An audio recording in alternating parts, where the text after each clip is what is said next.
남편 도윤이 사랑채 문턱에 다른 여인의 아이를 세워놓고 그 이름을 집안 족보에 올리겠다고 말한 밤, 서연은 처음으로 자기 발밑에 마루장이 차갑지 않다는 것을 알았다.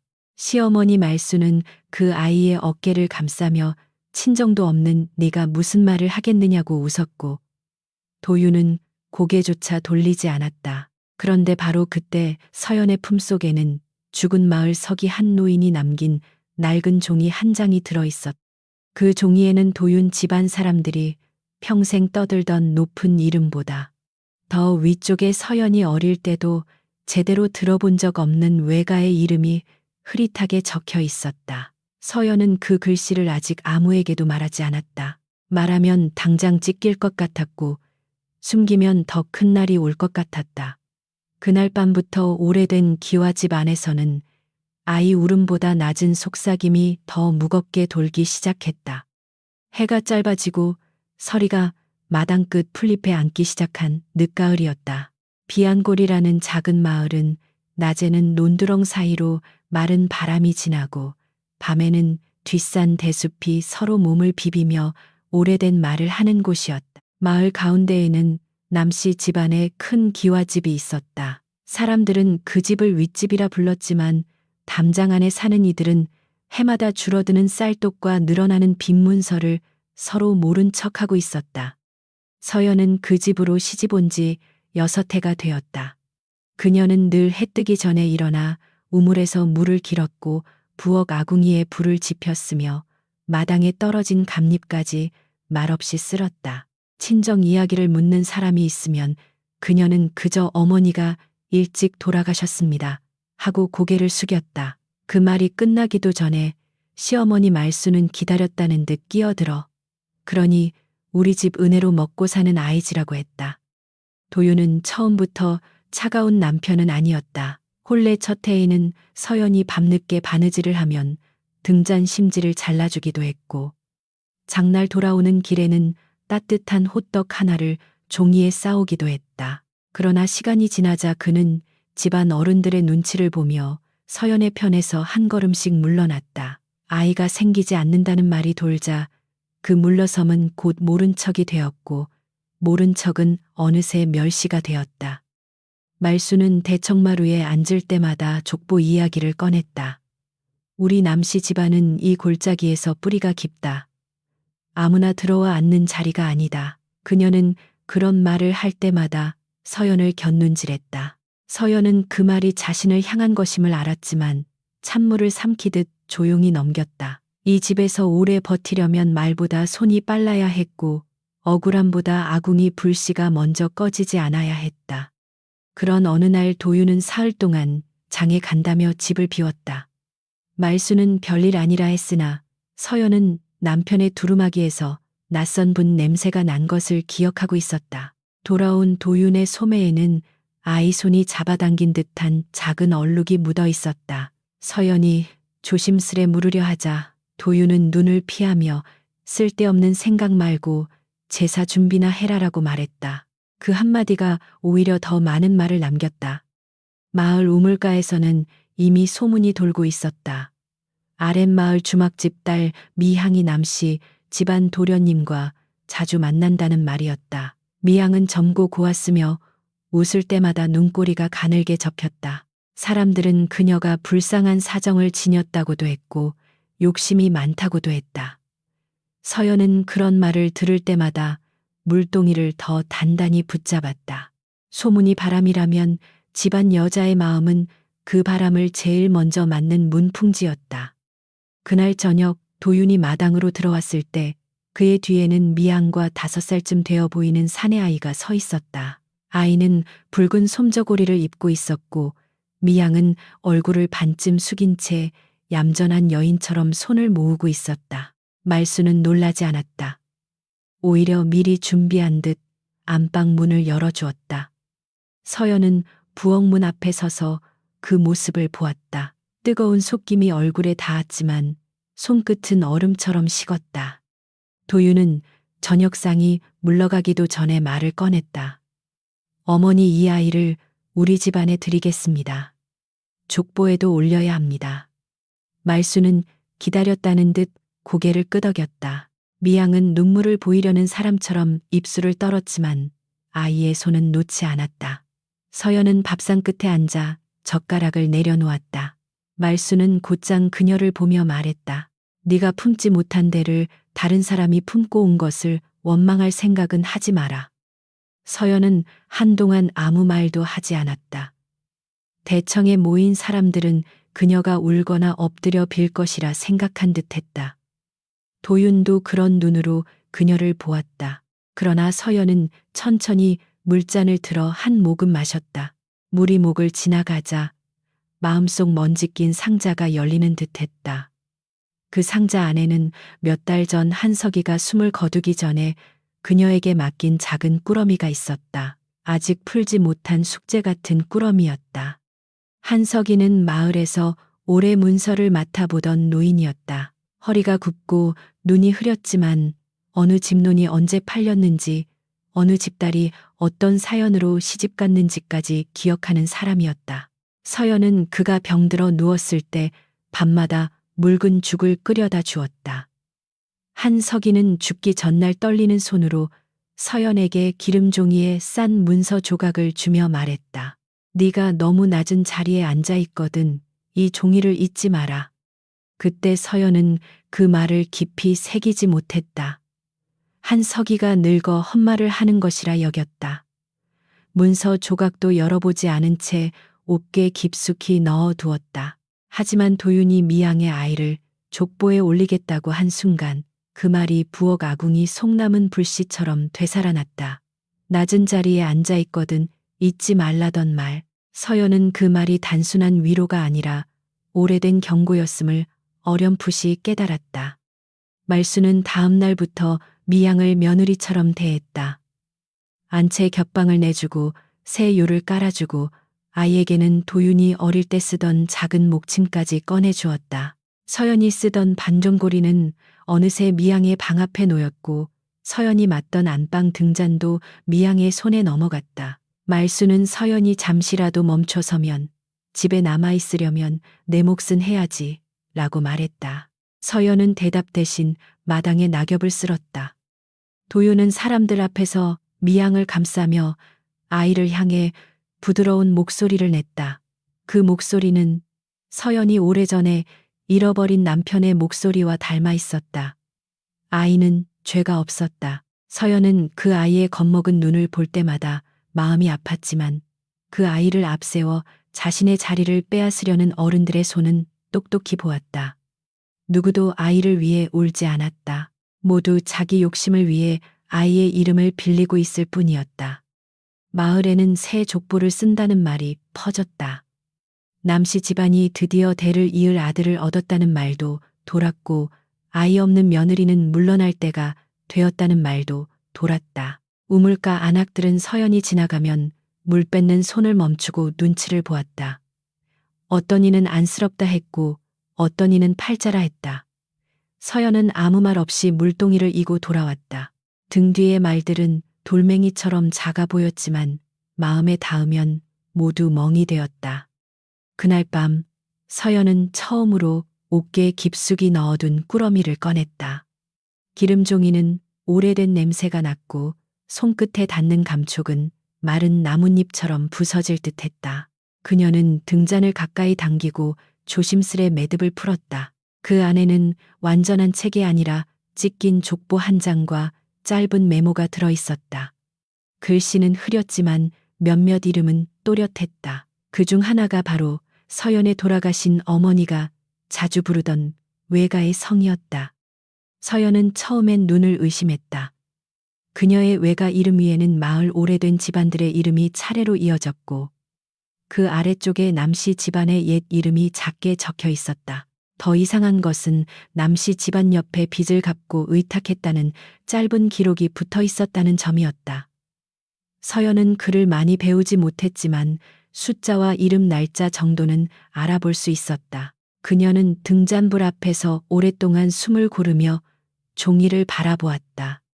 그 순간 바깥에서 바람이 불어 문풍지가 낮게 울었다. 서연은 누군가 엿듣는 것 같아 얼른 종이를 접어 품속에 넣었다. 그러나 문 밖에는 복례 할멈이 서 있을 뿐이었다. 복례는 이 집에서 30년을 산 늙은 하인이었고 말은 적었지만 집안의 흙벽 틈까지 아는 사람이었다. 그녀는 서연의 얼굴을 보더니 낮게 말했다. 아씨, 오래 묻힌 글은 서두르면 찢어지고 때를 기다리면 스스로 말을 합니다. 서연은 복례의 말을 듣고 마음을 가라앉혔다. 지금 당장 대청으로 뛰쳐나가 도윤과 말순에게 따지고 싶었지만 낡은 종이 한 장만으로는 그들의 입을 막을 수 없었다. 말순은 그것을 헛것이라 할 것이고 도윤은 친정 없는 여자가 꾸며낸 거짓이라 할 것이다. 미향은 아이를 안고 울 것이며 사람들은 다시 서연의 무례함을 탓할 것이다. 진실도 때를 얻지 못하면 힘없는 목소리에 지나지 않았다. 며칠 뒤 말순은 마을 어른들을 불러 날짜를 잡겠다고 했다. 새 족보를 쓰고 아이에게 남씨 집안의 이름을 주는 날이었다. 그녀는 일부러 서연 앞에서 붓과 먹을 꺼내 닦았다. 그날 너도 앉아 있어라. 내 눈으로 보고 마음을 접어야 뒤탈이 없다. 서연은 고개를 숙였다. 그러나 그녀의 손은 치마 속에서 조용히 주먹을 쥐고 있었다. 접어야 할 것은 마음이 아니라 오래된 거짓의 끝이었다. 도윤은 밤마다 늦게 들어왔다. 미향의 방 앞에서 웃음소리가 들리면 서연은 부엌에서 식은 솥을 닦았다. 예전 같으면 가슴이 무너졌겠지만 이제 그녀의 마음 한쪽에는 낡은 문서의 글씨가 등불처럼 걸려 있었다. 자신에게 아무도 없다고 믿게 만든 사람들이 있었다. 자신을 낮은 사람으로 앉혀두면 평생 고개를 들지 못할 것이라 여긴 사람들이 있었다. 서연은 그 생각을 할수록 눈물이 아니라 차분함이 생겼다. 마을 뒤편에는 오래된 문서 창고가 있었다. 한 서기가 살아있을 때 쓰던 작은 방으로 먼지가 쌓인 장부와 낡은 나무함이 벽을 따라 놓여 있었다. 서연은 새벽물을 길러 간다는 핑계로 그곳 가까이까지 갔다. 문은 잠겨 있었지만 창호지 찢긴 틈 사이로 오래된 종이 냄새가 흘러나왔다. 그녀는 한 서기의 꾸러미에 적힌 작은 표시를 떠올렸다. 그 표시는 이 창고 안 어딘가에 남은 다른 기록을 가리키는 듯했다. 그날 아침 서연이 집으로 돌아오자 말순은 대청에서 기다리고 있었다. 어디를 그렇게 다녀오느냐? 말순의 목소리는 날카로웠다. 미양은 아이의 머리를 쓰다듬으며 아무것도 모르는 척 앉아 있었지만 눈빛은 서연의 젖은 신발을 살피고 있었다. 서연은 물동이를 내려놓고 조용히 말했다. 우물물이 탁해져 조금 멀리 돌아왔습니다. 말순은 의심스러운 눈으로 보았으나 더 캐묻지 않았다. 아직 서연의 침묵이 두려운 줄은 몰랐다. 밤이 깊자 서연은 다시 문서 조각을 펼쳤다. 흐린 글씨 사이에는 한 서기의 손으로 덧붙인 작은 문장이 있었다. 정월 제사 전 원본을 맞추어 보라. 서연은 그제야 새족보를 쓰려는 날이 왜 위험한지 알았다. 도윤과 말순은 새 글씨로 오래된 자리를 덮으려 하고 있었다. 미양의 아이 이름을 올리는 일은 단순한 불륜의 끝이 아니라 남씨 집안이 감춘 과거를 영영 묻는 일이 될 수도 있었다. 서연은 등잔을 끄기 전 오래된 종이를 다시 기름종이에 싸서 속적삼 안쪽에 넣었다. 그녀는 여전히 이 집에서 가장 조용한 사람이었다. 아침이면 물을 붓고 낮이면 밥을 짓고 밤이면 마당 끝 감나무 아래 떨어진 잎을 쓸 것이다. 그러나 이제 그녀는 쫓겨날 사람이 아니었다. 아직 아무도 모르지만 낮은 자리에 앉혀진 며느리의 품속에는 남씨 집안 대청을 뒤흔들 첫 번째 이름이 잠들어 있었다. 도윤이 서연의 방 앞에 서서 미양의 보따리를 들여놓으라고 명한 아침. 서연은 남편의 얼굴보다 시어머니 말순의 손에 들린 작은 열쇠를 먼저 보았다. 그 열쇠는 혼례 첫날 서연에게 맡겨졌던 안채 겹방 열쇠였다. 말순은 그것을 미양의 손바닥에 얹으며 이제 이 방은 아이를 위한 방이다라고 했다. 그런데 그 열쇠고리 끝에는 서연의 어머니가 남긴 푸른 실매듭이 아직 그대로 달려 있었다. 미향은 미안한 얼굴을 꾸며 보였지만 방 안으로 들어가는 발걸음은 조금도 머뭇거리지 않았다. 아이는 낯선 집이 무서운지 문설주 뒤에 숨었고 도유는 그런 아이를 안아 올리며 처음 보는 다정한 웃음을 지었다. 서연은 물동이를 든 채 마루 아래에 서 있었다. 그녀가 이 집에서 가진 것은 많지 않았으나 그 작은 방만은 밤마다 한숨을 감추던 자리였다. 그 자리마저 빼앗긴 순간 집안의 공기가 달라졌다. 말수는 이날을 기다렸다는 듯 집안일을 새로 나누었다. 미향에게는 아이를 돌보며 안방 어른들께 문안만 드리라 했고 서연에게는 부엌과 뒤뜰과 헛간 일을 모두 맡겼다. 손님이 아니라 집안 사람으로 들인 아이니 네가 더 부지런해야 한다. 말순의 말은 부드럽지 않았지만 대청에 앉은 도유는 못 들은 척 찻잔만 만졌다. 서연은 대답 대신 고개를 숙였고 그 고개 숙임이 그들의 눈에는 항복처럼 보였다. 그러나 복내 할멈은 다르게 보았다. 늙은 복내는 부엌문 옆에서 묵껍질을 벗기다가 서연의 손등을 흘끗 보았다. 손은 떨리지 않았고 눈물도 떨어지지 않았다. 복내는 아주 낮은 목소리로 말했다. 울지 않는 사람은 속이 빈 게 아니라 속에 무거운 것을 넣어둔 사람이지요. 서연은 칼질 소리에 묻히도록 작게 숨을 내쉬었다. 그녀의 품속 기름종이는 몸의 온기를 받아 조금 부드러워져 있었다. 미향이 집에 들어온 뒤로 마을 우물가는 더 시끄러워졌다. 새벽마다 안악들은 물동이를 내려놓고 남씨 집안 이야기를 했다. 아이 얼굴이 도윤 닮았다더라. 서연이는 이제 어쩌나. 친정도 없다니 나가면 갈 곳이 없겠지. 말들은 물결처럼 번졌고 누군가는 안타까워했으며 누군가는 남의 불행을 반찬처럼 씹었다. 서연이 우물가에 나타나면 그 말들은 갑자기 뱉었지만 뱉은 말도 마음에는 그대로 들렸다. 미향은 그런 소문을 잘 이용했다. 그녀는 일부러 낮은 목소리로 아이에게 조용히 있어야 한다. 어른들이 우리를 싫어하시면 안 된다고 말했고 그 말이 서연의 귀에 닿도록 했다. 마을 안악들이 찾아오면 미향은 아이의 낡은 버선을 보여주며 그동안 어려웠지만 이제 아이에게 성이라도 찾아주고 싶다고 눈물을 글썽였다. 그 모습을 본 사람들은 서연의 사정을 잊고 미향의 눈물만 기억했다. 말수는 미향의 눈물을 자기 집 체면을 살릴 좋은 핑계로 삼았다. 그녀는 장날마다 사람을 불러 새 소못과 아이신을 맞추었고 그 값을 치를 때마다 서연에게 쌀독을 아끼라고 꾸짖었다. 집안대를 이을 아이에게 들어가는 것은 아깝지 않다. 말순의 말이 끝나면 미향은 고개를 숙이며 저 때문에 아씨가 힘드셔서 어쩌지요 라고 했다. 하지만 그 말 뒤에 숨어 있는 미소를 서연은 놓치지 않았다. 도유는 곧 마을 어른들을 모을 준비를 시작했다. 사랑채에는 먹냄새가 짙어졌고 새 붓과 흰 종이가 놓였다. 도유는 오래된 족보를 꺼내 보이며 자신이 집안에 끊어진 줄을 잇는 사람인 양굴었다.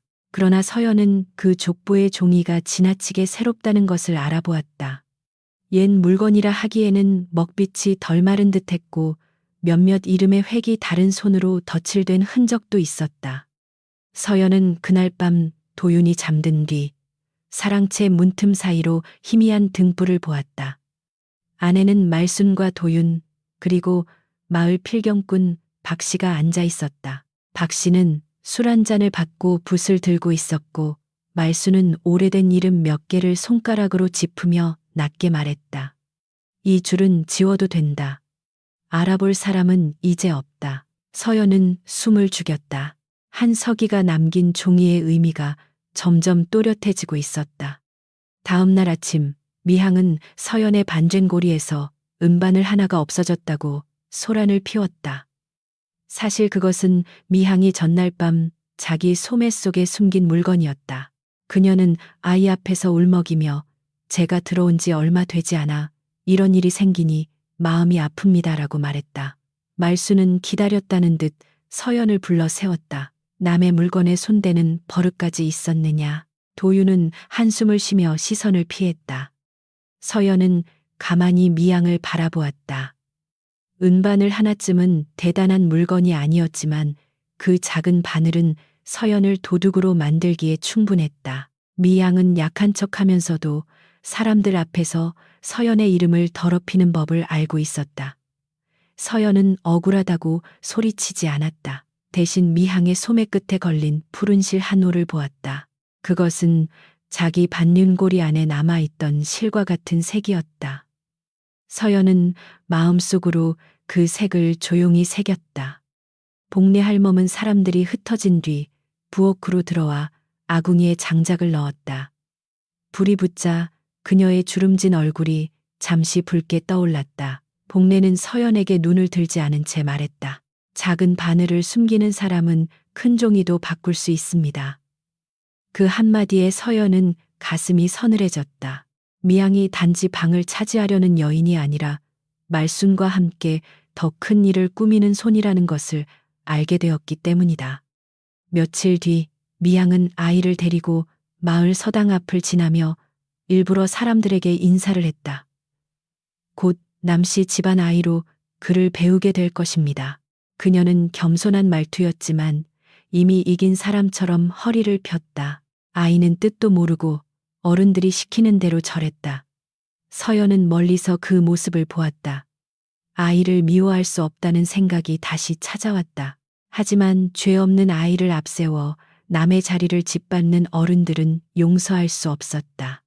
그날 저녁 말수는 서연에게 제삿날 입을 옷을 손보라 했다. 미향과 아이가 입을 새 옷이었다.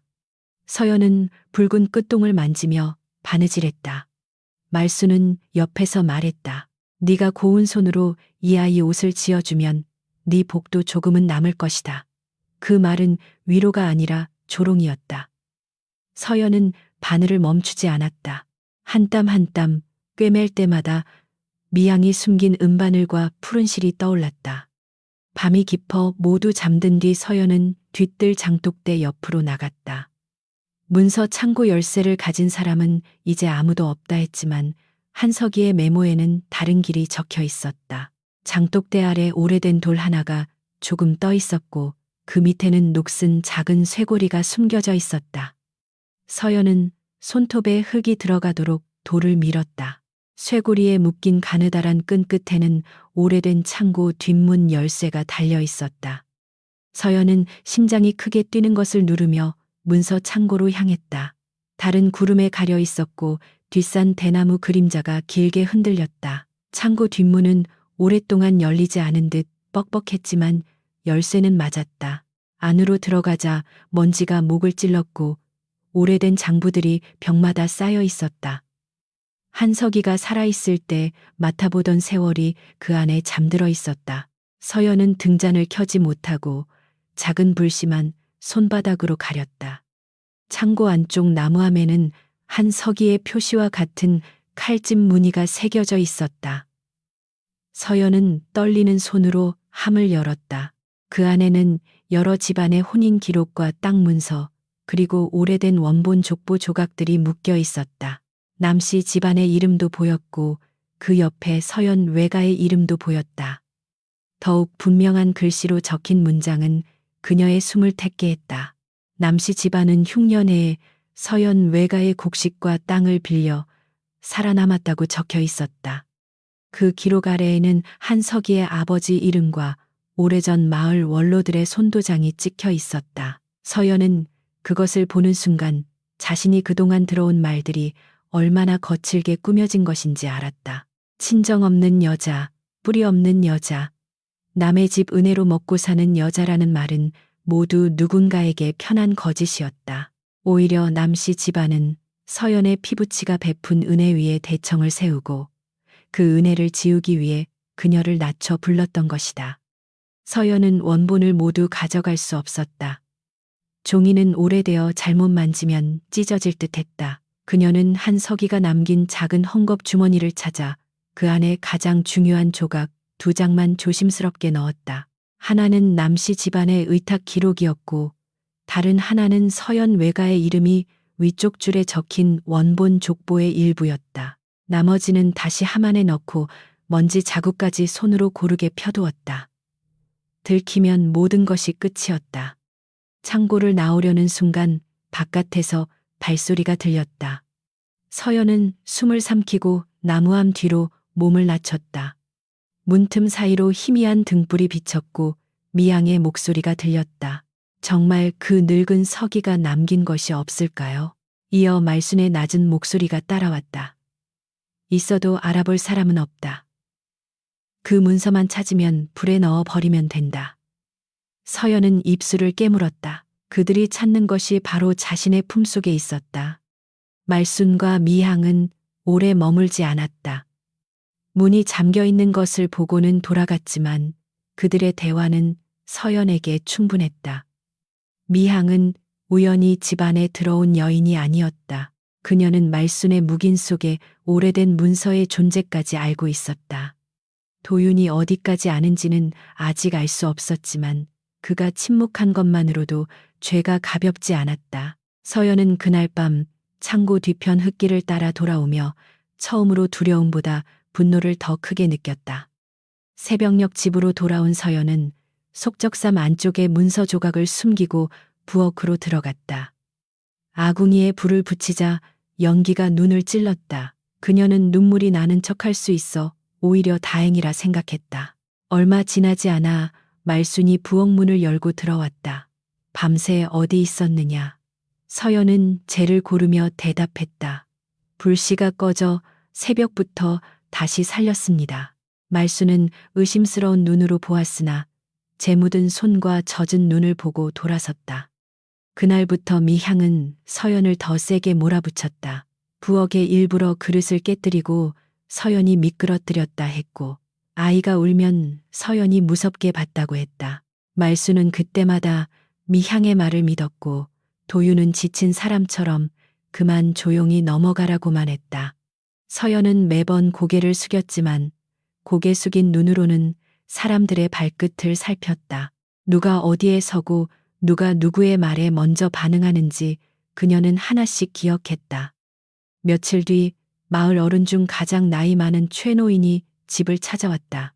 그는 예전에 한 서기와 함께 문서를 확인하던 사람이라 했다. 말수는 그를 반갑게 맞는 척했지만 얼굴빛은 굳어 있었다. 최노인은 서연이 차를 내올 때 잠시 그녀의 손등을 보았다. 그리고 아주 낮게 말했다. 한 노인이 마지막에 누구를 찾았는지 산 사람들은 잊어도 종이는 잊지 않네. 서연은 찻잔을 내려놓으며 그 말이 자신에게 온 것임을 알았다. 최 노인이 돌아간 뒤 말수는 서연을 불러 세웠다. 그 늙은이가 무슨 말을 하더냐. 서연은 눈을 내리깔고 말했다.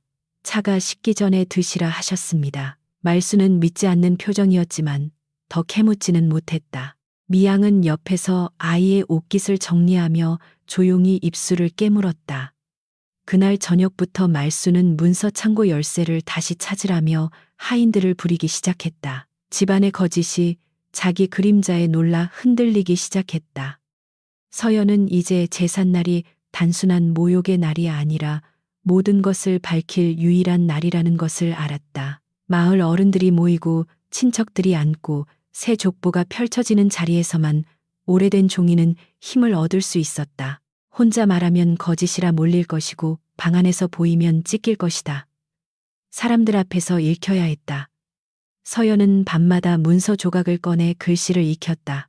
어느 줄에서 숨을 쉬고 어느 이름에서 눈을 들어야 할지도 마음속으로 연습했다. 미양은 제삿날이 가까워질수록 더 화려한 여인처럼 변했다.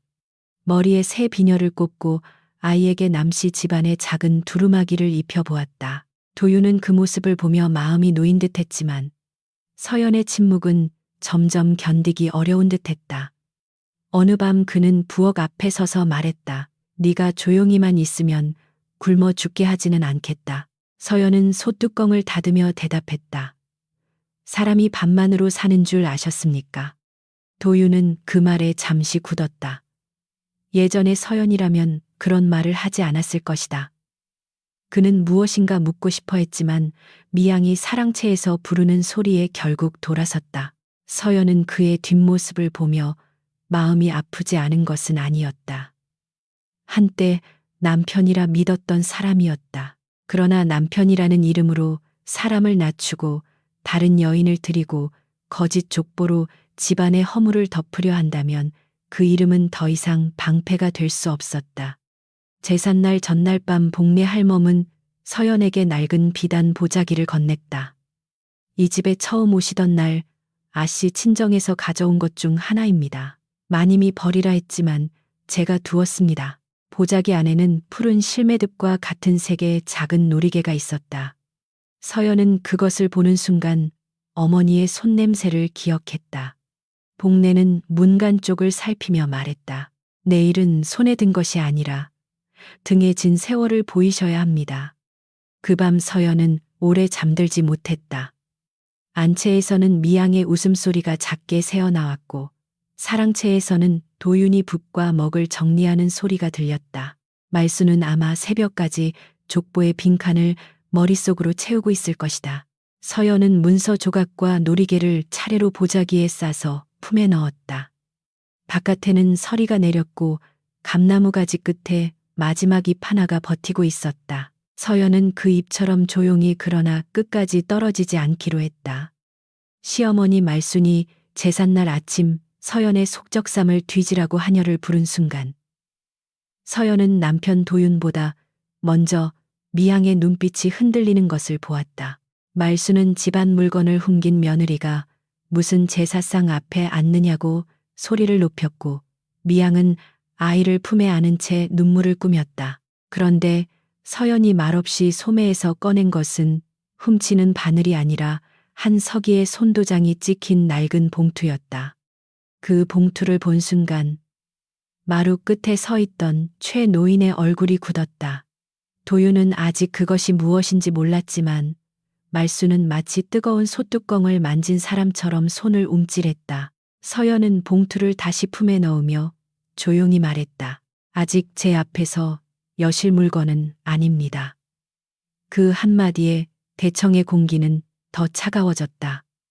미양은 아이의 등을 토닥였지만 손끝은 아이보다 더 떨리고 있었다. 제삿날 아침은 흐렸다. 하늘은 눈이 올 듯 낮게 내려앉았고 안채 마당에는 새벽부터 삶은 나물 냄새와 젖은 장작 냄새가 섞여 있었다. 서연은 밤새 거의 자지 못했지만 눈빛은 이상할 만큼 맑았다. 그녀는 제사상에 올릴 대추와 밤을 고르며 하나씩 흠을 살폈다. 흠 있는 열매는 따로 놓았다. 오늘은 과일 하나 말 한마디, 종이 한 줄까지 모두 제자리를 찾아야 하는 날이었다. 말수는 아침부터 집안 사람들을 닥달했다. 사랑채 마루는 먼지 하나 없이 쓸리게 했고 새 족보를 펼칠 낮은 책상에는 흰볼을 깔게 했다. 미양은 아이에게 새 두루마기를 입히고 머리를 곱게 빗겨주었다. 도윤은 붓을 손에 들고도 자꾸 창밖을 보았다. 그의 표정에는 설렘과 불안이 섞여 있었다. 새 이름 하나를 올리면 모든 일이 끝난다고 믿고 싶어하는 사람의 얼굴이었다. 서연은 그 얼굴을 보며 이상하게 마음이 가라앉았다. 예전에 그녀라면 남편이 다른 여인과 아이를 들인 것만으로 무너졌을 것이다. 하지만 이제 그녀가 마주한 것은 단순한 배신이 아니었다. 이 집은 한 여인의 자리를 빼앗기 위해 오래된 은혜를 지우려 했고 자기 뿌리의 부끄러움을 덮기 위해 남의 뿌리를 없다고 했다. 그 사실을 깨닫고 나니 서연의 슬픔은 조용한 힘으로 바뀌었다. 제사 준비가 한창일 때 복례 할멈은 부엌 뒤편으로 서연을 불렀다. 복례는 떡시루를 살피는 척하며 작은 헝겊주머니를 건넸다. 어젯밤 문간방 아랫목에서 찾았습니다. 한석이 어르신이 젊을 때 이 집에 맡겼던 물건이라 들었습니다. 주머니 안에는 작은 나무패 하나가 있었다.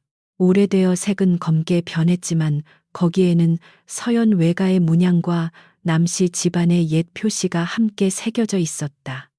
서연은 나무패를 손바닥에 올려놓고 한참 바라보았다. 문서만으로도 충분하다고 생각했지만 물건은 말보다 때로 더 오래 기억을 붙잡고 있었다. 복례는 낮은 목소리로 말했다. 종이는 그를 아는 사람에게만 말하지만 물건은 모르는 사람 눈도 멈추게 합니다. 서연은 그 말을 마음에 새겼다. 오늘 모이는 이들 중에는 그를 피하려는 사람도 있을 것이다. 그러나 눈앞의 증표까지 외면하기는 어려울 터였다. 정오가 가까워지자 친척들과 마을 어른들이 하나둘 남씨 집안으로 들어왔다. 사람들은 겉으로는 제사에 온 듯 조용했지만 눈빛은 모두 세족보와 미향의 아이를 향해 있었다. 우물가에서 돌던 소문이 이제 대청마루 위로 올라온 셈이었다.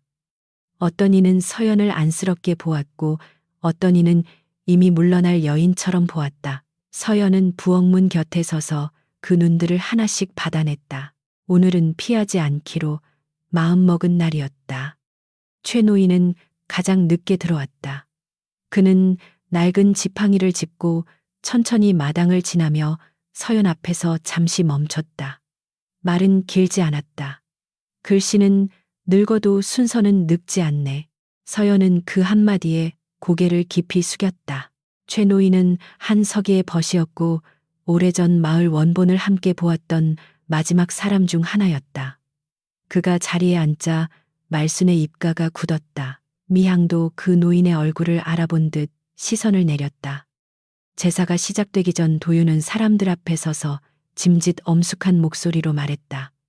오늘은 조상께 새 피를 알리고 끊어질 뻔한 집안의 줄을 다시 세우는 날입니다. 그 말에 말순은 만족스러운 듯 고개를 끄덕였다. 미향은 아이의 등을 밀어 앞으로 세웠다. 아이는 어른들의 시선을 견디지 못해 고개를 숙였다. 서연은 그 아이를 바라보며 속으로 조용히 말했다. 아이야, 오늘 드러날 죄는 네 것이 아니다. 도윤이 새 족보를 펼치자 서연은 그 종이 가장자리를 보았다. 낡아 보이게 하려고 일부러 손때를 묻힌 흔적이 있었다.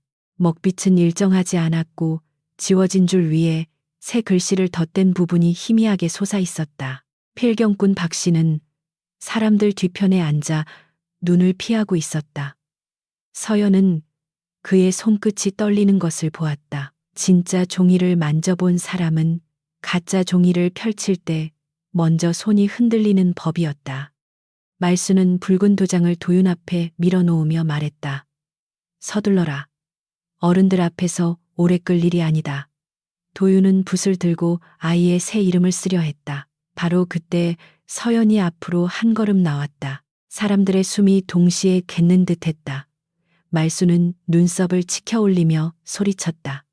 네가 설 자리가 아니다. 서연은 고개를 숙이지 않았다. 그녀는 차분하게 말했다. 제가 설 자리가 어디인지 오늘은 종이에게 물어보겠습니다. 대청 위에 앉은 친척들이 술렁였다. 도윤은 낮은 목소리로 서연아, 지금 물러나라고 말했다. 그 목소리에는 애원보다 위협이 더 많았다. 미향은 재빨리 아이를 끌어안으며 떨리는 척했다. 그러나 서연은 누구에게도 큰 소리치지 않았다. 그녀는 품에서 낡은 봉투를 꺼내 최 노인 앞으로 가져갔다. 어르신 한석이께서 마지막에 맡기신 글입니다. 제가 혼자 읽으면 거짓이라 하실 테니 어르신이 먼저 보아주십시오.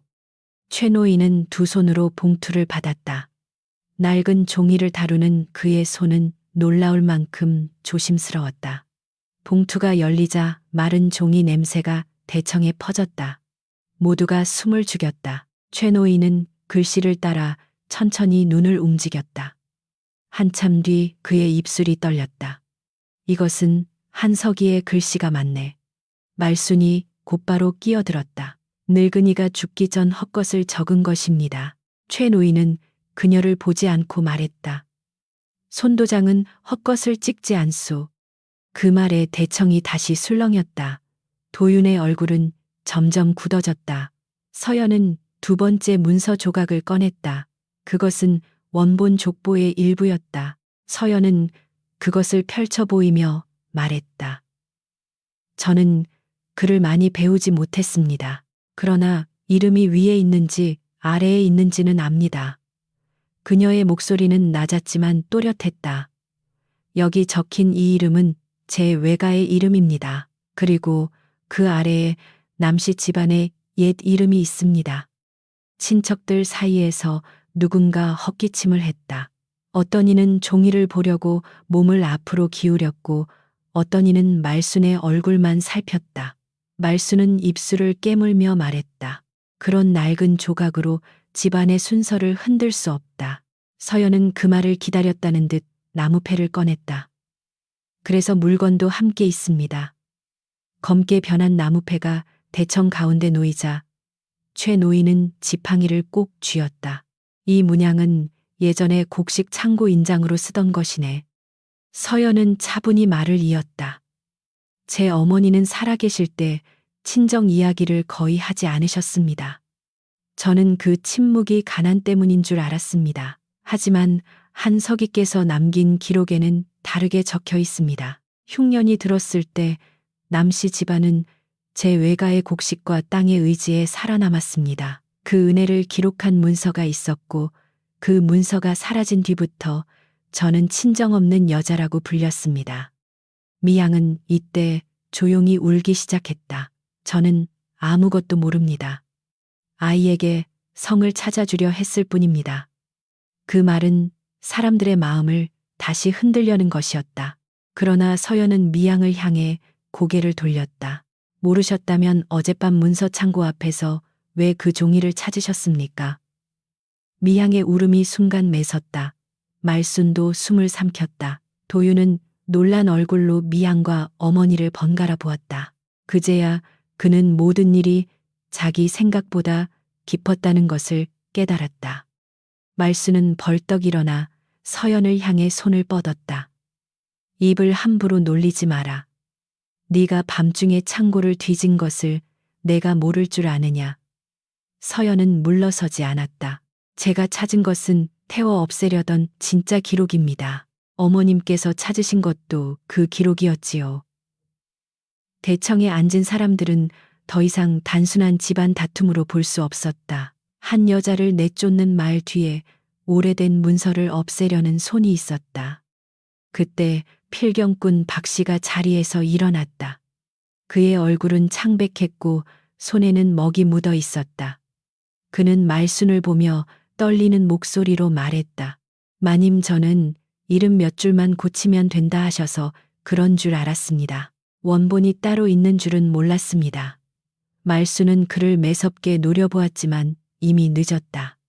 박 씨의 한마디는 가짜 족보가 새로 쓰였다는 사실을 사람들 앞에 놓았다. 도윤의 손에서 붓이 떨어져 마루에 검은 점을 남겼다.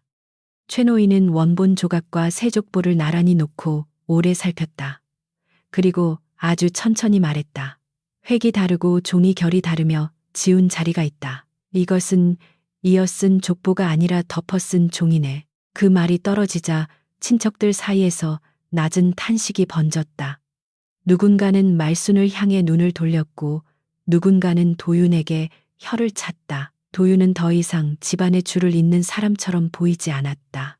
그는 자기 집안의 허물을 새 글씨로 가리려던 사람일 뿐이었다. 말순은 마지막까지 물러서지 않으려 했다. 그녀는 서연을 향해 떨리는 손가락을 들고 말했다. 그래도 네가 이 집 며느리로 앉아있는 것은 우리 집이 받아주었기 때문이다. 서연은 그 말을 듣고 오래 참았던 숨을 내쉬었다. 받아주셨다면 왜 제 이름은 낮추셨습니까? 은혜를 입은 집안이라면 왜 은혜의 자손을 모욕하셨습니까? 저는 높은 자리를 탐한 적 없습니다. 다만 없는 사람으로 만들지 말아달라는 것입니다. 대청은 조용해졌다. 그 조용함 속에서 아이가 작게 훌쩍였다. 서연은 아이에게 다가가 무릎을 낮췄다.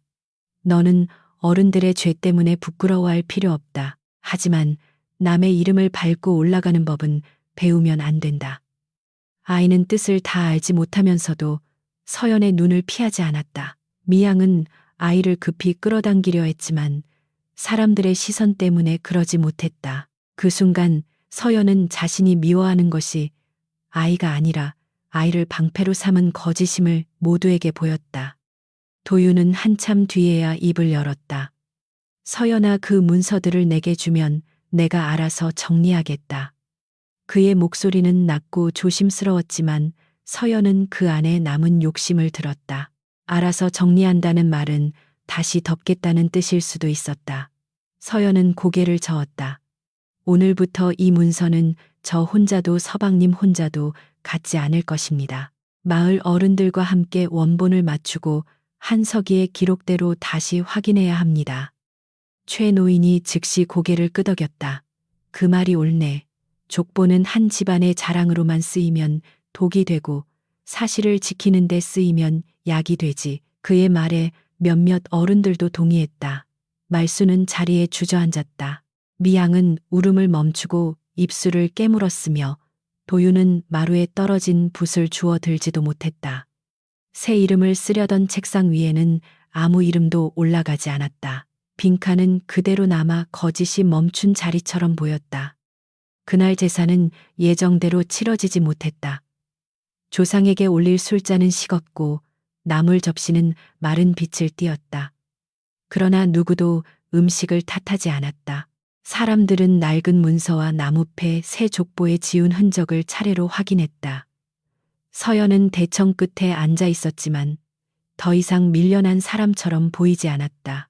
그녀는 한마디도 크게 하지 않았으나 오래 묻힌 이름들이 그녀 곁에 앉아 등을 받쳐주는 듯 했다. 해가 기울 무렵 마을 어른들은 다음 보름날 문서 창고를 열어 원본을 모두 대조하기로 정했다. 그 자리에는 남씨 집안 사람뿐 아니라 최노인과 필경꾼, 박씨, 그리고 서연도 함께 있어야 한다고 했다. 말수는 반대하려 했지만 누구도 그녀의 편을 들지 않았다.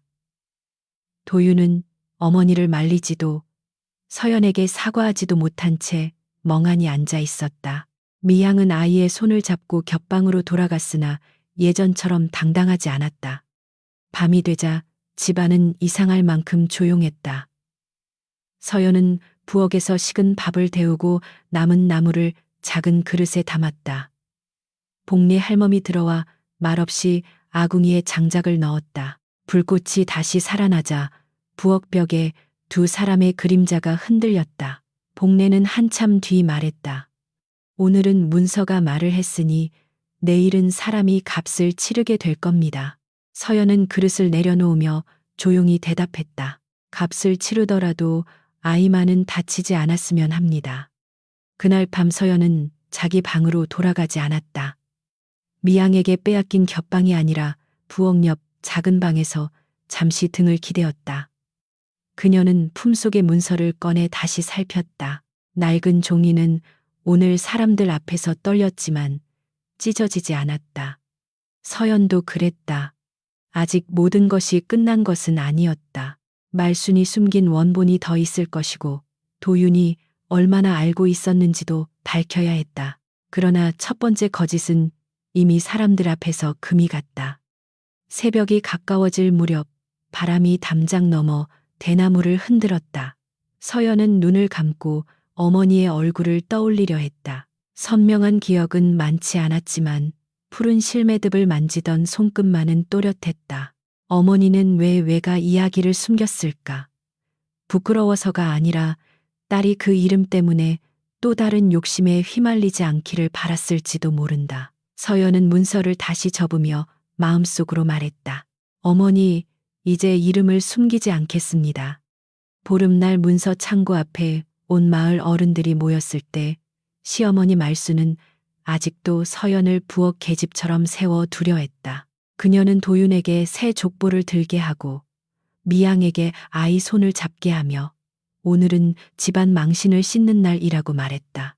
그런데 서연이 조용히 창고 문턱에 낡은 푸른 놀이개를 걸자 최노인은 지팡이를 멈추고 숨을 삼켰다. 그 놀이개는 원본 문서함을 여는 옛 증표였다. 말수는 그 물건을 보는 순간 얼굴빛이 흙처럼 변했다. 미양은 아이의 어깨를 더욱 세게 잡았고 도유는 어머니에게 무슨 뜻이냐고 물으려다 입을 다물었다. 서연은 누구에게도 큰 소리치지 않았다. 다만 문서 창고 앞에서 한 걸음 물러나며 말했다. 오늘은 제가 말하는 날이 아니라 어르신들이 보시는 날입니다. 그 말이 끝나자 오래 닫혀있던 창고 문이 삐걱이며 열리고 먼지 냄새가 마당으로 흘러나왔다. 보름날 아침은 눈이 내릴 듯 흐렸지만 사람들은 일찍부터 남씨 집안으로 몰려왔다. 지난 제삿날 벌어진 소문이 마을 끝까지 퍼졌기 때문이었다. 우물가 안악들도 멀찍이 담장 밖에 섰고 친척들은 서로 눈치를 보며 사랑채 마루에 앉았다. 누군가는 서연이 과연 끝까지 버틸지 궁금해했고 누군가는 말순이 어떤 핑계로 이 일을 덮을지 보고 싶어 했다. 남의 집안일이었지만 오래된 종이가 마을 전체의 기억을 흔들고 있었다. 말순은 새벽부터 옷을 단정히 차려입었다. 붉은빛 나는 두루마기에 비녀를 깊게 꽂고 여전히 집안의 큰 어른처럼 보이려 했다. 그녀는 도윤에게 네가 흔들리면 집안이 무너진다고 낮게 말했다. 도윤은 대답하지 못하고 새 족보를 품에 안았다. 미양은 아이에게 얌전히 있으라 속삭이며 자기 치맛자락을 자꾸 폈다. 세 사람 모두 마당 가운데 서 있었지만 그들의 발밑은 이미 비어 있는 것처럼 보였다. 서연은 부엌에서 마지막으로 따뜻한 물을 끓였다. 복례 할멈은 그녀의 옷깃을 정리해주며 오래된 보자기가 단단히 묶였는지 살폈다.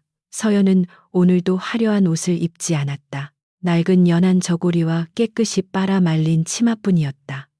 그러나 속적삼 안에는 한 서기의 봉투와 원본 조각 나무패 푸른 놀이개가 차례로 놓여 있었다. 복례는 낮게 말했다. 오늘은 낮은 옷이 높은 말을 하게 될 겁니다. 문서 창고는 남씨 집안 뒤뜰 끝 오래된 감나무 옆에 있었다. 기와는 몇 장 빠져 있었고 벽 흙은 갈라졌지만 그 안에는 여러 집안의 세월이 잠들어 있었다. 최 노인은 먼저 창고 문 앞에 서서 한 서기의 이름을 조용히 불렀다. 버시어, 오늘 네 글을 빌려보겠네. 그 말에 사람들은 더욱 조용해졌다. 죽은 사람의 이름이 불리자 살아있는 사람들이 감춰온 말들이 스스로 작아지는 듯했다. 창고 안에는 한 서기의 표시가 새겨진 나무함이 그대로 있었다. 서연은 자신이 만졌던 먼지 자국이 아직 흐트러지지 않은 것을 보고 마음을 놓았다. 최 노인은 필경꾼 박씨와 함께 함을 살폈다. 말수는 갑자기 앞으로 나서며 오래된 종이를 아무나 만지면 안 됩니다. 라고 했다. 그러나 최 노인은 단호하게 대답했다. 그래서 아무나 만지지 않으려고 내가 왔소. 그리고 오늘은 마님 혼자의 집안일이 아니오. 그 말에 말수는 입을 다물었다. 박씨는 떨리는 손으로 함의 끈을 풀었다. 안에서 원본 족보와 혼인기록 흉년회의 곡식 장부가 차례로 나왔다. 종이는 누렇게 변했고 가장자리는 부서질 듯했지만 글씨는 아직 살아있었다. 최 노인은 새 족보를 옆에 펼쳐놓고 원본과 줄을 맞추기 시작했다. 사람들은 숨소리조차 줄였다. 마당 밖 안악들도 까치발을 들고 안을 보려 했다. 그 순간 집안의 체면보다 진실이 더 커졌다. 첫 번째로 드러난 것은 남씨 집안의 옛 이름이 원본에서 지금보다 두 줄 아래 있었다는 사실이었다. 최 노인은 손가락으로 줄을 짚으며 천천히 읽었다. 이 집안은 처음부터 윗줄에 있던 것이 아니네. 친척들 사이에서 낮은 웅성거림이 일어났다. 말수는 급히 말했다. 옛 기록의 순서는 지금과 다를 수 있습니다. 최 노인은 고개를 젓고 곡식 장부를 펼쳤다. 순서만 다른 것이 아니라 빚의 기록도 함께 있소. 곡식 장부에는 오래전 큰 흉년 때 남씨 집안이 서연 외가에서 벽시와 쌀밭 한 귀퉁이의 권리를 빌렸다는 기록이 적혀 있었다. 그 아래에는 갚지 못할 때 은혜를 잊지 않겠다는 문장이 있었다. 손도장은 흐려졌지만 나무패의 문양과 맞아떨어졌다. 최 노인은 나무패를 원본 옆에 놓고 말했다. 이것은 서로 다른 물건이 아니라 같은 약속의 증표요. 그 말에 말순의 어깨가 처음으로 무너졌다. 도윤은 그제야 새 족보를 펼쳐들고 떨리는 목소리로 물었다. 그렇다면 어머니 왜 우리 집 족보에는 그런 기록이 없습니까? 말순은 아들을 매섭게 보았지만 대답은 나오지 않았다. 미향은 틈을 보아 울먹이며 말했다.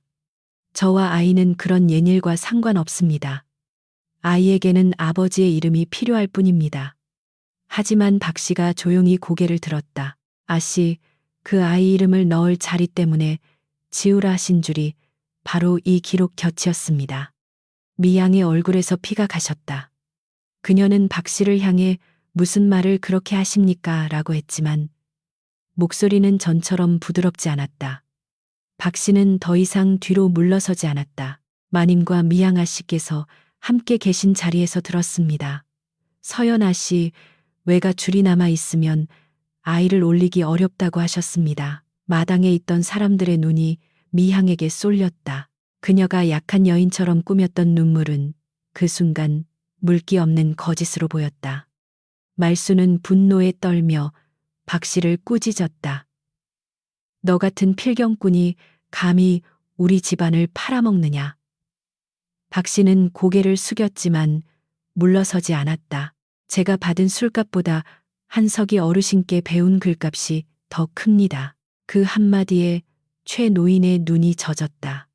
서연은 말없이 박 씨를 바라보았다.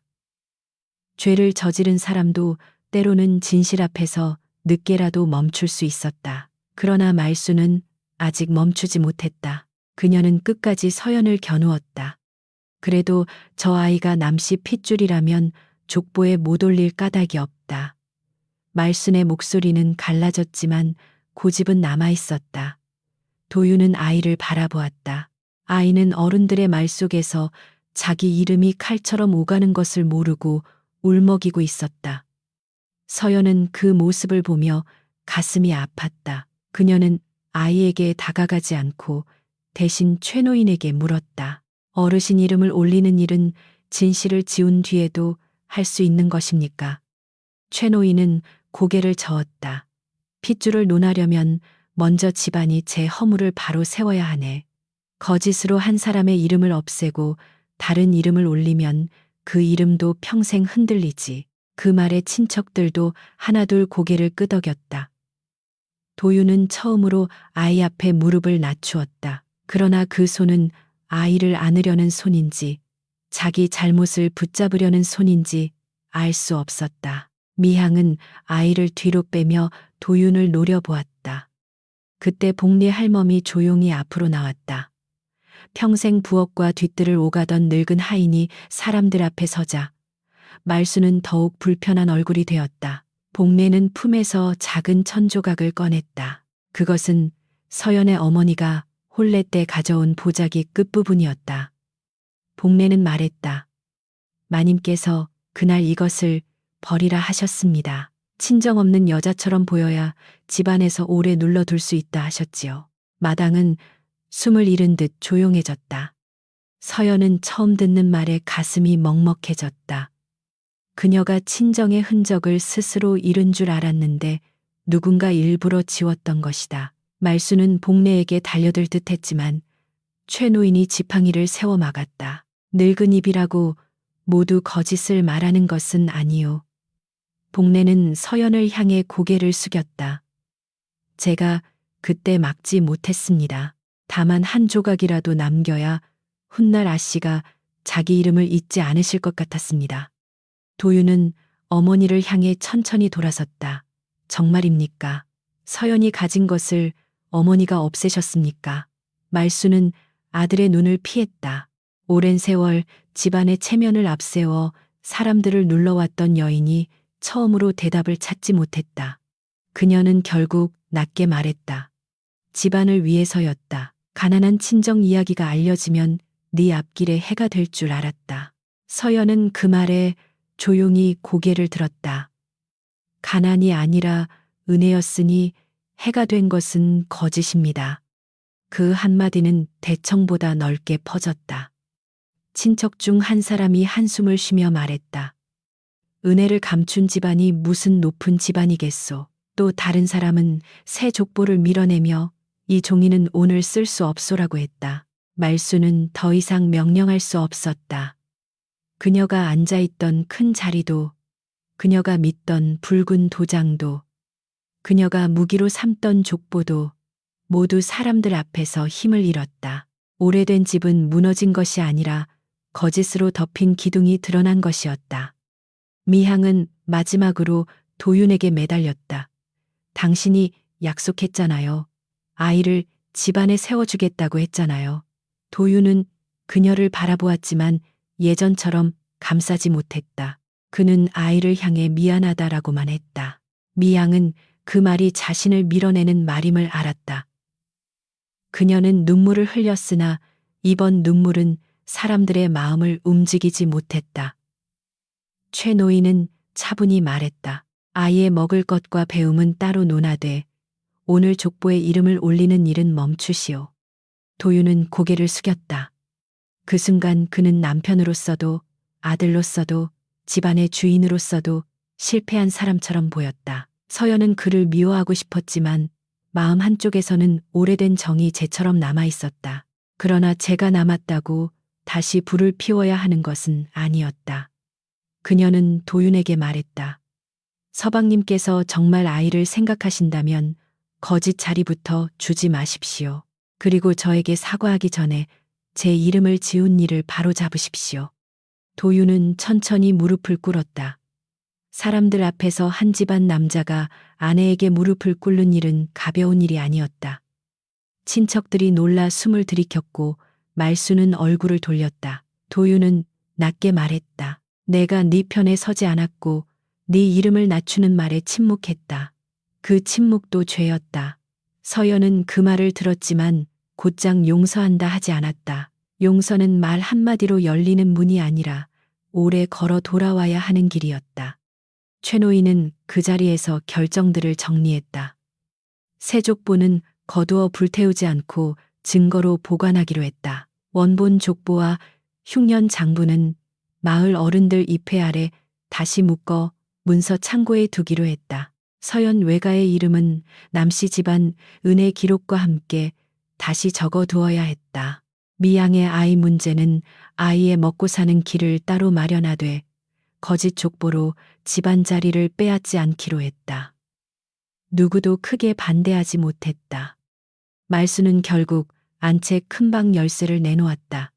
그 열쇠고리에는 아직도 푸른 실매듭이 달려 있었다. 그녀는 그것을 서연 앞에 던지듯 놓으려 했지만 최 노인의 눈길을 받고 두 손으로 내려놓았다. 서연은 열쇠를 집어들었다. 그 작은 쇠붙이는 방 하나의 열쇠가 아니라 지워졌던 자리 하나가 돌아오는 소리 같았다.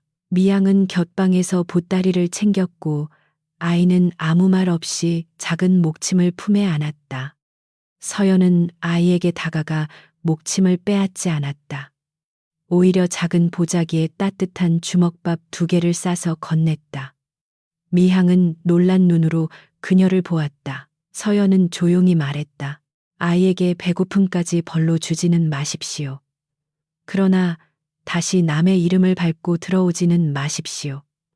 미양은 대답하지 못했. 그녀는 처음으로 서연을 약한 여자로 보지 못했다. 아이는 주먹밥을 꼭 안고 고개를 숙였다.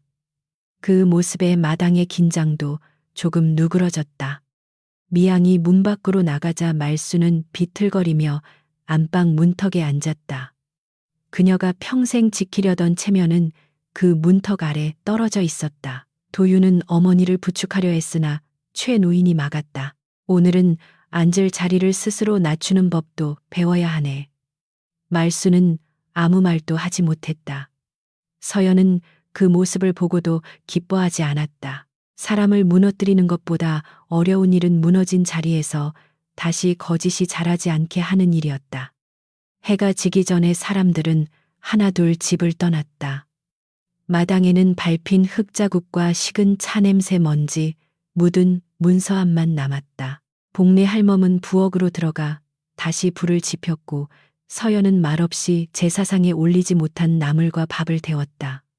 최노인과 몇몇 어른들이 남아 늦은 끼니를 함께했다. 누구도 큰 소리로 웃지 않았지만 밥상 위에는 이상한 평온이 내려앉았다. 긴 세월 막혔던 문이 조금 열린 뒤에 조용함이었다. 그날 밤 서연은 되찾은 겹방에 들어갔다.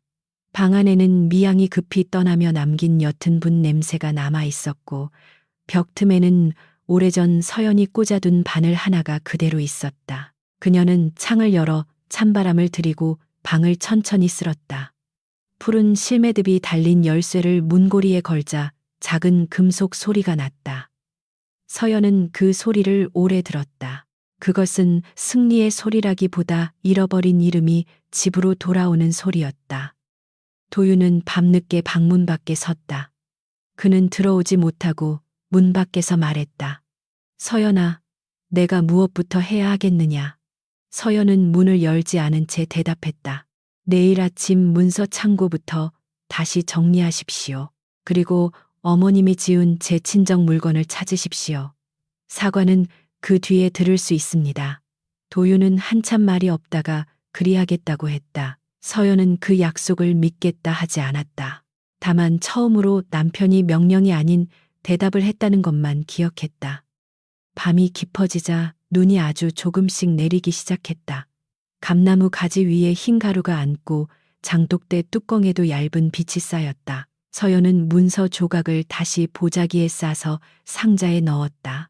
오늘 진실은 사람들 앞에 섰고 거짓은 제자리를 잃었다. 그러나 집이 완전히 따뜻해지려면 더 많은 아침이 필요할 것이다. 서연은 등잔을 낮추며 조용히 중얼거렸다. 높은 줄에 오르는 것보다 바른 줄에 서는 것이 먼저입니다. 도윤이 새벽마다 문서 창고 앞마당을 쓸기 시작한 지 사흘째 되던 날, 시어머니 말수는 몰래 친척을 불러 서연의 이름을 다시 낮출 방도를 찾으려 했다. 그녀는 며느리가 집안을 뒤집었으니 결국 밖으로 내보내야 한다고 속삭였고, 도윤은 문 밖에서 그 말을 들었다. 그런데 그날 아침 친척이 가져온 낡은 혼인 장부에는 서연의 어머니가 남씨 집안에 마지막으로 남긴 조건 하나가 또렷하게 적혀 있었다. 그 조건은 돈도 땅도 아니었다. 남씨 집안이 은혜를 잊지 않으려면 그 후손으로 들어온 여인을 결코 빈손이라 부르지 말라는 약속이었다. 말수는 그 장부를 보는 순간 눈을 감았고 도윤은 처음으로 어머니 앞에서 고개를 들었다. 서연은 마당 끝 감나무 아래 서서 그 모습을 조용히 바라보았다. 복수처럼 뜨거운 말은 필요 없었다. 오래된 약속이 다시 읽히자 사람들의 마음은 저절로 제자리를 찾아가고 있었다. 보름날의 일 이후 남씨 집안은 겉으로는 그대로였지만 아침 공기부터 달라졌다. 말순이 대청에 앉아 하인들을 부르던 목소리는 낮아졌고 도윤은 예전처럼 명령하듯 걷지 않았다. 사랑채에는 새 족보 대신 원본을 베껴 쓰기 위한 깨끗한 종이가 놓였고 최 노인이 사흘에 한 번씩 들러줄과 이름을 확인했다. 사람들은 집이 무너질 줄 알았지만 이상하게도 무너진 것은 기와가 아니라 거짓으로 세운 말들이었다. 서연은 안방을 차지하려 들지 않았다. 말순이 내놓은 큰 방 열쇠도 바로 품지 않고 문간 옆 작은 상자에 두었다. 그녀는 먼저 문서 창고를 정리하자고 했다. 낡은 장부들은 햇볕에 잠시 말리고 찢어진 가장자리는 깨끗한 종이로 받쳐 묶었다. 도윤은 처음에는 서툴렀다. 글씨를 맞추는 손보다 자기 부끄러움을 숨기는 손이 더 바빴다. 그러나 서연은 꾸짖지 않았다. 부끄러움을 견디는 일도 죗값의 첫걸음이라 여겼다. 말수는 한동안 안채에서 나오지 않았다. 밥상도 복례 할멈이 문 앞에 놓고 돌아서야 했다. 젊은 시절부터 집안의 높은 이름만 붙들고 살았던 그녀에게 그 이름 아래 은혜와 빚이 함께 적혀 있었다는 사실은 쉽게 삼킬 수 없는 돌 같았다. 그러나 마을 사람들은 더 이상 그녀의 큰 목소리를 두려워하지 않았다. 우물가에서는 높은 집안도 밥을 빌려 먹던 날이 있었구나 라는 말이 조용히 돌았다. 미양은 아이와 함께 아랫마을 작은 초가로 옮겨갔다. 도윤은 최노인의 권유에 따라 아이가 굶지 않도록 쌀과 택감을 보내기로 했다. 서연은 그것을 막지 않았다. 오히려 아이에게 글을 배울 길을 열어주라고 했다. 다만 남씨 족보에 거짓으로 올리는 일은 다시 꺼내지 말라고 못 박았다. 미양은 처음에는 자존심이 상해 쌀가마니를 밀쳐냈으나 아이가 배고프다 말하자 결국 고개를 숙이고 받았다. 겨울은 깊어졌다. 비안골 논들은 얼어붙은 물빛을 품었고 장독대에는 눈이 얇게 쌓였다가 낮이면 조금씩 녹았다. 서연은 매일 아침 우물에서 물을 길었다. 예전과 같은 일이었지만 사람들의 눈빛은 달라져 있었다. 예전에는 동정과 수군거림이 섞여 있었고 이제는 미안함과 조심스러움이 묻어 있었다. 어떤 안악은 멀리서 그동안 마음고생 많았지요. 라고 했고 서연은 그저 따뜻하게 고개를 숙였다. 어느 날 최노인은 서연을 불러 새로 묶은 족보 첫 장을 보여주었다. 그곳에는 남씨 집안의 이름만 높게 적혀 있지 않았다. 흉년 때 도움을 준 집안의 기록 은혜를 잊지 않겠다는 약속. 그리고 그 후손으로 서연이 이 집에 들어왔다는 사실이 차례로 적혀 있었다. 서연은 그 글을 오래 바라보았다.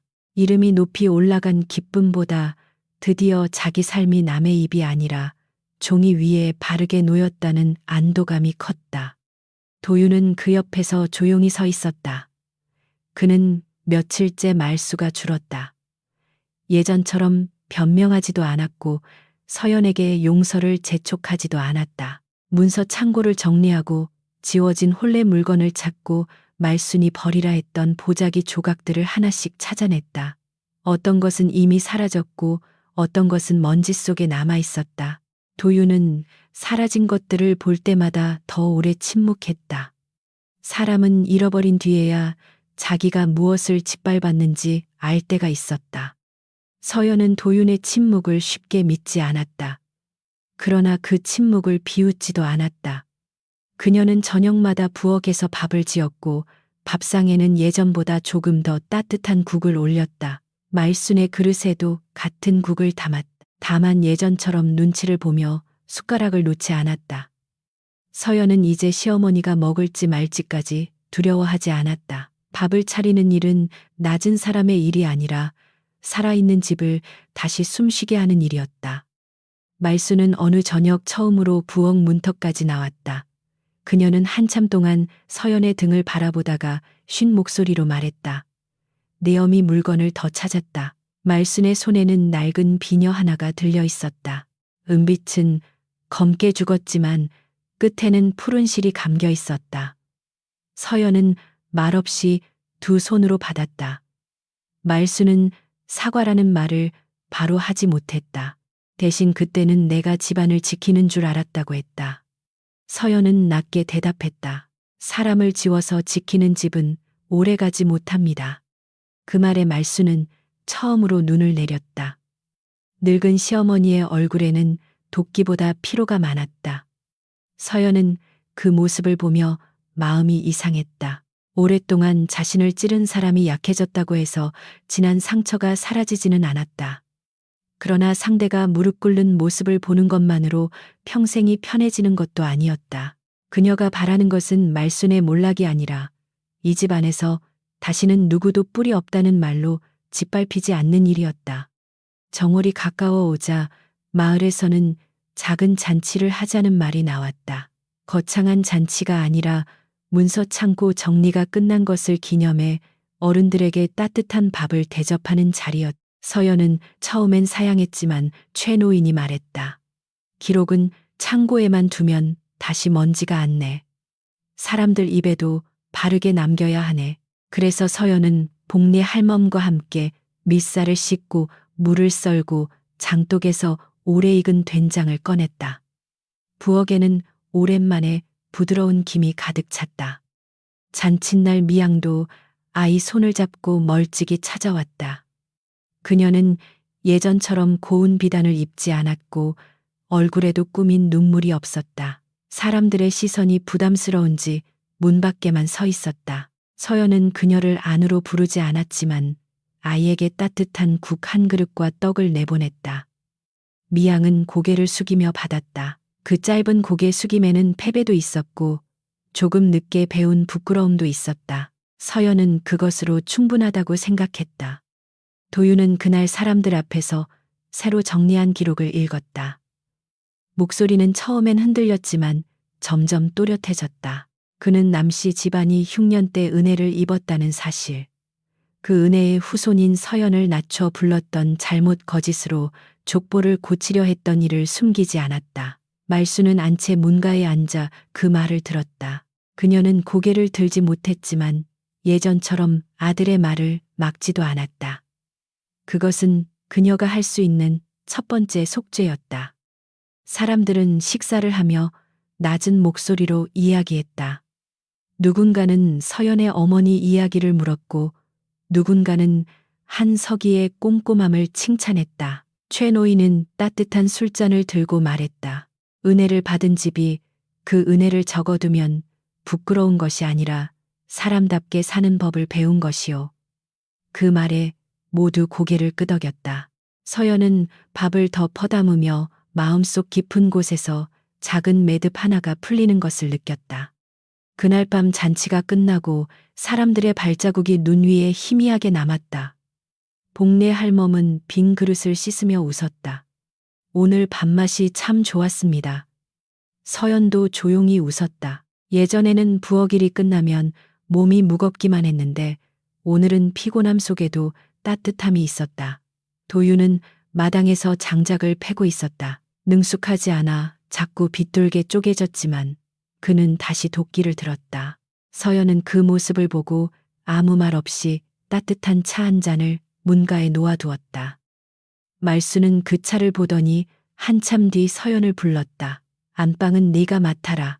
그것은 명령처럼 들리려 했지만 끝이 떨렸다. 서연은 잠시 생각하다가 말했다. 방을 맡는 것보다 먼저 집안 말부터 바꾸겠습니다. 하인에게도 아이에게도 가난한 집 사람에게도 뿌리 없다는 말은 하지 않겠습니다.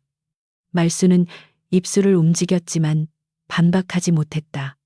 마침내 그녀는 아주 작게 말했다. 그리 해라. 그 짧은 말이 긴 겨울밤을 지나온 첫 허락이었다. 봄이 가까워질 무렵 남씨 집안 담장 아래에는 얼었던 흙이 조금씩 풀렸다. 서연은 어머니의 비녀를 닦아 작은 상자에 넣고 푸른 실매듭은 새 끈으로 덧감았다. 그녀는 그것을 자랑처럼 머리에 꽂지 않았다. 중요한 날마다 꺼내어 보고 다시 넣었다. 사람의 뿌리는 남에게 보이기 위해 드는 깃발이 아니라 흔들릴 때 붙잡는 속의 기둥이라는 것을 이제 알았기 때문이다. 그녀는 그 기둥을 조용히 세워두고 살기로 했다. 도유는 시간이 지나도 완전히 예전 사람이 되지는 못했다. 서연도 그에게 예전의 다정한 아내로 돌아가지 않았다. 그러나 둘 사이에는 처음으로 거짓없는 침묵이 생겼다.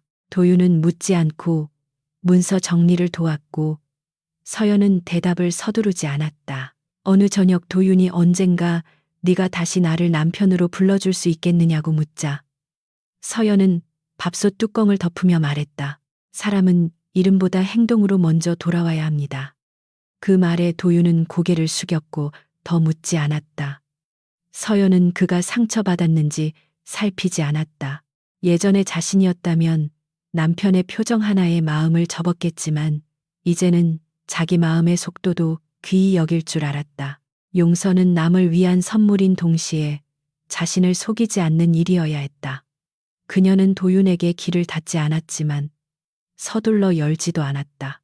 집안 사람들은 그 조용한 거리를 보며 서연이 진짜로 달라졌다는 것을 알았다. 미양의 아이는 가끔 서당 앞에서 서연을 보면 작은 절을 했다. 서연은 그때마다 따뜻하게 고개를 끄덕였다. 아이는 점점 밝아졌고 미양도 더는 남씨 집안 문턱을 넘으려 하지 않았다. 어느 날 아이가 복례를 통해 작은 편지를 보냈다. 삐뚤삐뚤한 글씨로 주먹밥 고마웠습니다. 라고 적혀 있었다. 서연은 그 편지를 문서함 한쪽에 넣었다. 죄와 아이를 구분한 일이 헛되지 않았다는 조용한 증표 같았다. 몇 해 뒤에도 비안골 사람들은 그 겨울 이야기를 잊지 않았다. 누군가 가난한 며느리를 낮춰 말하려 하면 우물가의 안악들은 남씨 집안 족보 이야기를 꺼냈다. 누군가 집안 이름만 믿고 사람을 무시하려 하면 최 노인은 지팡이를 짚고 말했다. 높은 줄도 처음부터 높은 줄은 아니네. 그렇게 서연의 일은 한 집안의 부끄러움에서 마을의 가르침이 되었다. 낮게 앉은 사람의 이름을 함부로 지우지 말라는 가르침이었다. 마지막 눈이 녹던 저녁 서연은 복리의 할멈과 함께 부엌에 앉아 보리밥과 된장국 무나물을 차렸다. 밖에서는 도윤이 장작을 들여놓고 있었고 안채에서는 말순이 조용히 실을 감고 있었다. 누구도 크게 웃지 않았지만 집안에는 예전보다 깊은 평온이 있었다. 서연은 밥그릇을 내게 놓고 잠시 손을 멈추었다.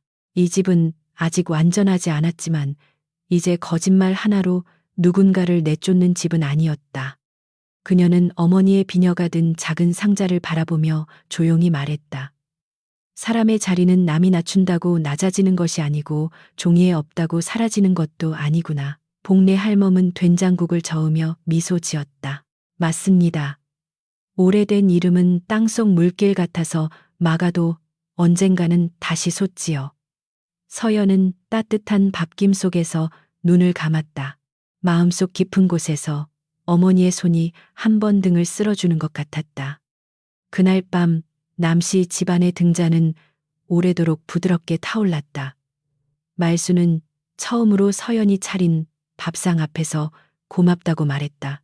도윤은 아무 말 없이 숟가락을 들었고 서연은 그 말을 크게 받아들이지도 작게 밀어내지도 않았다.